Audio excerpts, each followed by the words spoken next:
Well, Hollywood's newest celebrity couple, Gwen Stefani and Blake Shelton, have been making headlines this past week, especially after the couple announced their relationship just hours before Blake and his ex-wife Miranda Lambert both appeared on the Country Music Awards. So the hot topic raises the question: how do you deal with an ex when you have the same group of friends?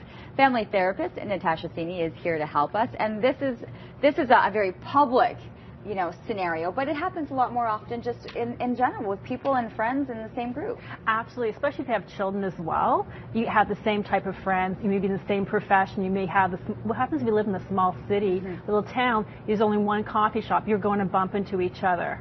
And so while on the outside you may be all smiles and trying to be cheerful, we all know that inside, when you break up, it's really hard and really tough, and you have to figure out how to deal with those emotions and move forward. Okay, you're going to help us move forward. We've got some tips this morning, and so I want to start with the first one, which is to understand yourself, know your own emotions. Exactly. I mean, your friends will completely understand that you're tearful, you're not doing well, you're sad.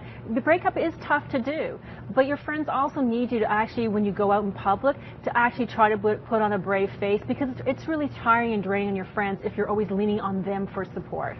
Okay, second one, be brave, be strong. Yes. Can you do this? Okay. Well, this is the part about knowing your emotions. Your friends will get it if there's an event or something happening right after the breakup. You're not going to show up, and it's okay to take that time for yourself.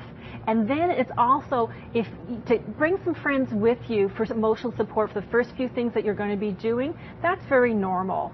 So then when you go to something public like this, my goodness, they're going to be there. So you show up, you see your ex, take a deep breath, smile, go over, say hi, acknowledge their presence, be polite to them, keep it short and sweet, say hi to the friends they're with, and then go on your own way. That way you're not like looking over your shoulder all evening, wondering if he or she is seeing you, you're hiding in the shadows. Oh my gosh, can you imagine you reach for the same thing at the buffet table?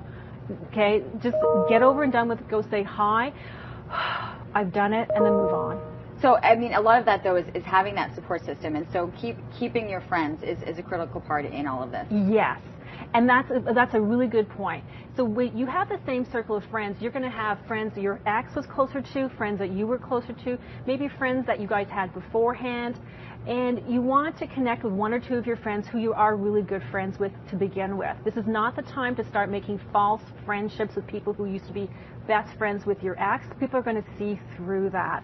You want to be genuine. Call one or two friends who you are close with to keep on building on those relationships and be genuine. I'm not asking you to choose me or him. I just want to be friends with you. Is it okay to ask? Is it okay to ask, how they're doing? Like, do you want to know this? Okay, we all kind of, I mean, this is the age of Facebook, and we can social media stalk, and you know what, you may be curious, especially if you were the person who was dumped, you may be curious how they're doing, what they're going on with their lives. Stop, pull back. Don't be asking your friends that. They're going to find that awkward, uncomfortable. They don't want to be in that situation. That's not healthy for you or for your friendships. The one thing that you had mentioned before we went on is don't be that Debbie Downer. It could feel like that's the only thing you want to do, but in the long term, especially with other people, it's not necessarily your best case scenario. No, it's not. I mean, it's very normal for you to be sad and upset once there's a breakup. I mean, breakup is really hard to do.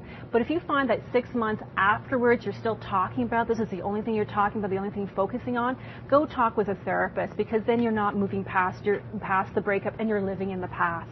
What about just a negative attitude towards it? So you're out and you do have a similar group of friends, but you're badgering, or you're negative, or you're bringing out negative attributes rather than positive ones. I think it's a good time to take a good look at what you're doing for yourself, because you're going to lose friends over this. Nobody wants to hang out with somebody who's always down and always hard or critical, and people are going to distance themselves from you. I can imagine it's probably incredibly difficult for a lot of people. I mean, we're looking at celebrities being able to do this, but at what point do you say, listen, I need help, I'm having a difficult time with this, to talk with a therapist, to say it's beyond, my friends are exhausted hearing about all of this, and I have to give them a break. When do you say I need to talk with someone else? I would say definitely 6 months in. If you find that you're still crying about this, you can't get out of the house, it's the only thing that's on your mind, you're thinking about it, you're trying to find out things about them on social media, on Facebook, then that's the time to say, okay, you know what, I need to actually talk about why am I stuck here, why can't I move forward? And it is about moving forward, you know, especially if you've been in a relationship for 5, 7 years, everything you had was together in common, and now you have to actually develop yourself as an individual and actually start forging your own life and your own path for yourself again by yourself. That is hard to do. Absolutely. Nataxja, always some great information. Thank you. Really appreciate it.